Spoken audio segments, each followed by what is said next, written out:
खुदाम यसुम मसीह जो कि इब्लीस की तमाम कुदरत पर गालिब आया है, उसी के नाम में आपकी सलामती हो। चंद दिन पहले भी एक वीडियो में मैंने एक शख्स का जिक्र किया जिसका नाम विलियम ब्रैनहम है, और उसके हवाले से मैंने बताया कि वो एक झूठा नबी है, चूंकि जो उसने नबूवतें की कि ये दुनिया 70s की जो 1970s में ख़त्म हो जाएगी, वैसा नहीं हुआ है। इसी तरह से हमने देखा कि वो एक बिदती भी है, यानी कि जो कलीसियाई बुनियादी अकीदा तस्लीस व तौहीद के ताल्लुक से वो उसका इनकारी है। और तीसरी बात हमने ये भी देखी कि वो एक झूठा उस्ताद भी था। उसने बहुत सारी मसीही तालीमात को, बाइबल की तालीमात को बिगाड़ कर पेश किया। और इस शख्स के बारे में बात मुझे इसलिए करना पड़ रही है चूंकि आजकल सोशल मीडिया के दौर में इसके बास पैरोकार हैं जो बड़े मुतहरिक हैं, और जाहिर है पहले तो कोई इन्हें अपनी फेलोशिप में लेता नहीं था, इसलिए ये तालीमात को फैला नहीं सकते थे।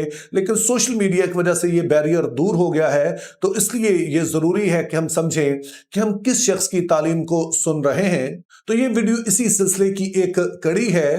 तो विलियम ब्रैनहम की जिस तालीम पर आज हम गौर करने जा रहे हैं, इसको कहा जाता है सरपेंट सीड, उर्दू में आप कहेंगे तो सांप की नस्ल। और इसका दावा यह था कि काइन आदम और हवा का बेटा नहीं था, बल्कि वो सांप और हवा के जिस्मानी मिलाप के नतीजे में पैदा हुआ था। तो इसी सबब से इस तालीम का नाम सरपेंट सीड है।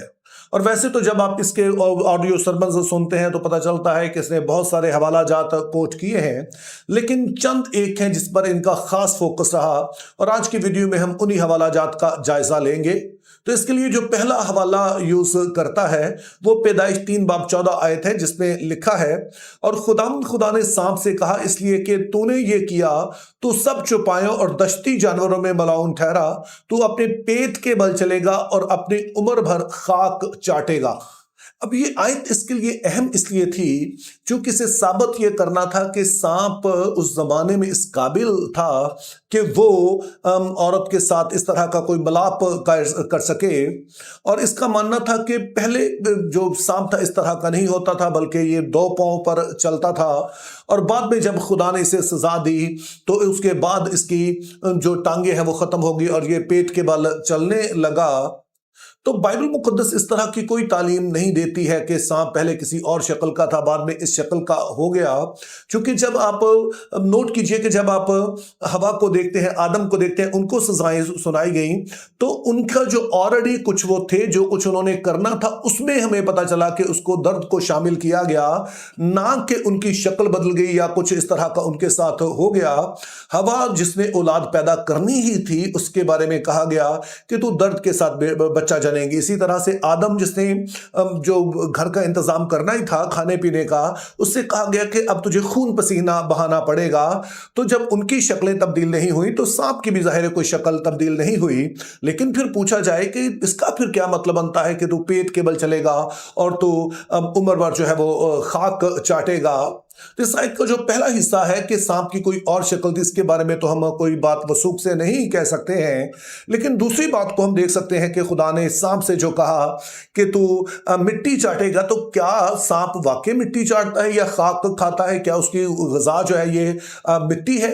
तो ये बात साइंस वाज़ेह तौर पर साबित करती है कि सांप जो है वो मिट्टी नहीं चाटता है। इसका बल्कि मतलब हमें समझ आती है, अलामती जुबान यहाँ पर इस्तेमाल की गई कि तू जिल्लत का शिकार होगा, तो एक जो हकीर चीज समझा जाएगा। और जैसे कि आज भी कहा जाता है कि धूल चटा देना, तो इसका मतलब होता है किसी को जिल्लत अमेज शिकस्त देना। तो जब खुदा ने सांप से कहा तू खाक चाटेगा, तो आइडिया ये है कि तू लोगों की नजर में हकीर होगा। और इसी सेंस में फिर पहले हिस्से को भी समझ सकते हैं, जैसे कि जब कोई हार जाता है तो उसके बारे में कहा जाता है कि उसने घुटने टेक दिए हैं, अपने आप को उसने कमतर बना लिया है। तो इसी तरह से जब खुदा ताला कहते हैं कि तू पेट के बल चलेगा और तू मिट्टी चाटेगा, तो आइडिया ये है कि तू लोगों की नजर में हकीर होगा, तुझे एक जिल्लत के निशान के तौर पर समझा जाएगा। और जाहिर है ये बात मैं अपने पास से नहीं कह रहा हूं, जितने भी मोतबर उलमा को आप पढ़ेंगे उनकी यही राय आपको मिलेगी। और फिर विलियम ब्रैनहम की तालीम की जो दूसरी बुनियाद थी, जो दूसरा अहम हवाला वो यूज करता है, वो पैदाइश 4 बाब उसकी पहली 2 आयात हैं जिनमें लिखा है, और आदम अपनी बीवी हवा के पास गया اور وہ حاملہ ہوئی اور اس کے قائن پیدا ہوا، تب اس نے کہا مجھے خداوند سے ایک مرد ملا۔ پھر قائن کا بھائی حابل پیدا ہوا۔ تو اب ولیم برینہم کا کہنا ہے کہ یہاں پر ہمیں بتایا گیا ہے کہ جو آدم ہے وہ ایک دفعہ ہوا کے پاس گیا، جس کا مطلب ہے کہ اس نے ازدواجی تعلق قائم کیا، لیکن ہمیں یہاں پر دو بیٹے پیدا ہوتے ہوئے دیکھتے ہیں۔ پہلے قائن پیدا ہوا، اور جب دوسرا حابل کے بارے میں کہا گیا تو وہاں پر نہیں لکھا ہے کہ وہ جو ہوا کے پاس گیا۔ تو اس بنیاد پر ولیم برینہم کا کہنا ہے کہ یہاں سے یہ بات ثابت ہوتی ہے کہ قائن جو ہے وہ دراصل سانپ کی اولاد تھا، اور اس طرح سے حابل جو ہے وہ آدم کی اولاد تھا۔ اب آپ دیانتداری سے ہی اس آیت کو پڑھ لیں تو آپ کو پتا چل جائے گا کہ اس شخص کی یہ تعلیم کس قدر تروڑ مروڑ کر پیش کی گئی ہے، چونکہ میں پھر سے اس آیت کا پہلا حصہ پڑھنے لگا ہوں جس میں لکھا ہے اور آدم اپنی بیوی ہوا کے پاس گیا اور وہ حاملہ ہوئی اور اس کے قائن پیدا ہوا۔ تو یہاں پر واضح طور پر بتایا گیا ہے کہ قائن جو آدم اور ہوا کے ملاپ سے پیدا ہوا، نہ کہ سانپ اور عورت کے ملاپ سے۔ اور اس بنیاد پر تعلیم قائم کرنی ہے کہ یہاں پر یہ دوسری دفعہ نہیں لکھا ہے کہ آدم ہوا کے پاس گیا، تو پھر سوال جو ہے وہ حابل پر اٹھتا ہے، چونکہ اس کی پیدائش سے پہلے نہیں لکھا گیا ہے کہ آدم ہوا کے پاس گیا، نہ کہ قائن کی پیدائش پر سوال اٹھایا جائے۔ تو اگر دیانتداری سے صرف اسی آیت کو پڑھ لیا جائے تو یہ ساری تعلیم جو ہے وہ بے معنی ہو جاتی ہے۔ لیکن جھوٹی تعلیم کے ساتھ پرابلم یہی ہوتا ہے کہ آپ ہمیشہ حوالہ جات کو تروڑ مروڑ کر کوئی دور کی جو کوڑی ہوتی ہے وہ لے کر آتے ہیں، بجائے اس کے کہ آپ اس کے جو صاف معنی لکھے گئے ہیں اس کو سمجھیں۔ اور پھر تیسرا حوالہ جو یہ پیش کرتا ہے وہ پیدائش 5 باب 3 آیت ہے، جس میں لکھا ہے اور آدم 130 برس کا تھا جب اس کی صورت اور شبیہ کا ایک بیٹا اس کے ہاں پیدا ہوا اور اس نے اس کا نام سیت رکھا۔ اب ولیم برینہم کا کہنا ہے کہ اس آیت میں واضح طور پر بتایا گیا کہ جو سیت پیدا ہوا وہ اس کی صورت اور شبیہ پر تھا، جس کا مطلب ہے کہ وہ اصل میں اس کا بیٹا ہے، لیکن یہ بات قائن کے لیے نہیں لکھی ہے۔ اب پھر سے آپ اس بات پر ذرا غور کیجئے کہ ہمیں کنسسٹنسی چاہیے ہوتی ہے کہ اگر قائن اس لیے آدم کا بیٹا نہیں ہے چونکہ اس کے بارے میں نہیں لکھا ہے کہ وہ آدم کی صورت اور شبیہ پر پیدا ہوا، تو یہ بات تو حابل کے بارے میں بھی نہیں لکھی ہے، اور نہ صرف حابل کے بارے میں بلکہ جیسے اس آیت کو آپ آگے پڑھیں تو لکھا ہے کہ آدم کے اور بھی بیٹے بیٹیاں پیدا ہوئے، ان میں سے کسی کے بارے میں بھی نہیں لکھی ہے۔ اور پھر اس حوالے سے ولیم برینہم کا جو چوتھا پسندیدہ حوالہ ہے وہ یوحنا کا پہلا خط، اس کا 3 باب اس کی 12ویں آیت ہے، جس میں لکھا ہے اور قائن کی مانند نہ بنو جو اس شریر سے تھا جس نے اپنے بھائی کو قتل کیا، اور اس نے کس واسطے اسے قتل کیا؟ اس واسطے کہ اس کے کام برے تھے اور اس کے بھائی کے کام راستی کے تھے۔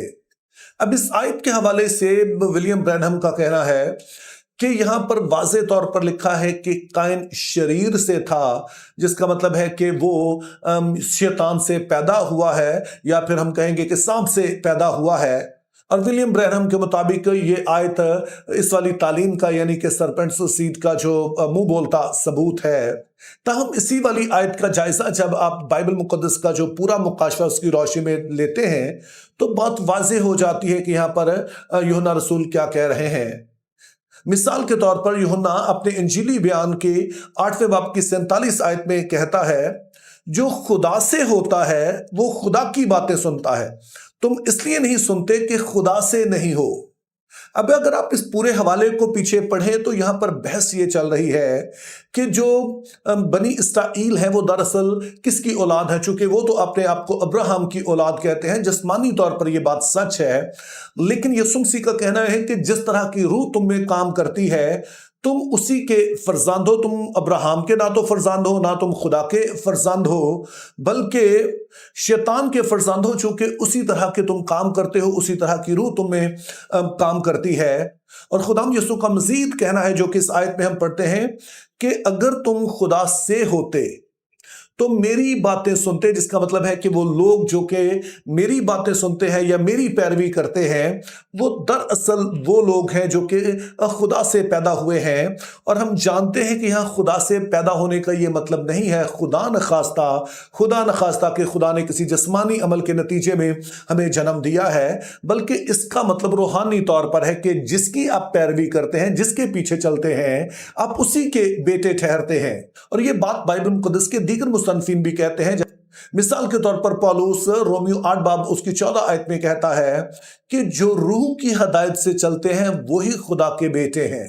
और इसी सेंस में हम देखते हैं कि काइन को भी कहा गया कि वो भी इब्लीस का फर्जंद है, वो भी उसमें से है। उसकी वजह क्या है कि जिस तरह से इब्लीस ने आदम और हवा नस्ल इंसानी को मौत में ढकेल दिया, उन्हें वरगला कर, तो इसी तरह से जो किसी की जान लेता है वो दरअसल उसी रूह की पैरवी कर रहा है। और काइन ने भी उसी तरह से नस्ल इंसानी को, जो उसका साथी इंसान था, हाबिल था उसका भाई, उसकी जान ले ली। तो इससे साबित हुआ कि वो जो है वो खुदा की सूरत और शबीह पर नहीं है, उस तरह का नहीं है जैसे खुदा ने उसे बनाया, बल्कि उसका जो किरदार मिलता है वो इब्लीस के साथ मिलता है। तो मेरे अजीजों, इस वीडियो से जो अहम तरीन सबक आप ले सकते हैं वो ये है कि जब कोई गलत तालीम का शिकार हो जाता है तो फिर वो बद से बदतर होता चला जाता है। वो फिर बाइबल मुक़द्दस के जो साफ हवाला जात हैं उनको भी त्रोड़ मरोड़ कर पेश करता है ताकि किसी तरह से अपनी बात को सच साबित कर सके। और इसीलिए मैं आप लोगों से कहूँगा कि आप जिस भी उस्ताद को सुन रहे हैं, ज़रूर देखें कि वो शख्स की अपनी तालीम क्या है। चूँकि अब हर कोई सोशल मीडिया पे बात कर सकता है, जो कि बुरी बात नहीं, अच्छी बात है। लेकिन बुरी बात इसमें है कि जब हम हर किसी को एक ही पैमाने से देखें तो जरूर आप देखें कि जिसकी आप बात सुन रहे हैं उसका अपनी तालीम क्या है, कहां से उसने तालीम हासिल की है। मिसाल के तौर पर अगर आप मेरे ही YouTube चैनल के पर चले जाएं, उसके डिस्क्रिप्शन पढ़ें, तो वहां पर आपको मेरे बारे में मालूमात मिल जाएंगी कि मैंने क्या तालीम हासिल की है, मैंने कहां से तालीम हासिल की है, मैं किस अदारे के साथ वाबस्ता हूं। और अगर आपको मेरी तालीम पे कोई शक हो, मेरे बारे में कोई शक हो, तो आप जाकर उस अदारे से पता लगा सकते हैं। तो इस बात का अब ख्याल रखना इंतहाई ज़रूरी हो गया है कि आप किस तरह के शख्स को सुन रहे हैं, उसकी अपनी तालीम क्या है, किस अदारे के साथ वो मुंसलिक रहा है। चूँकि अब बहुत सारे लोग बोल रहे हैं और अगर हम ध्यान नहीं रखेंगे तो हम भी किसी गलत तालीम का शिकार हो सकते हैं। तो मेरी दुआ है खुदा हमें दुरुस्त तालीम को सुनने, उसे समझने और कबूल करने का फजल अता करे। Think biblically, live purposefully, have a very good day.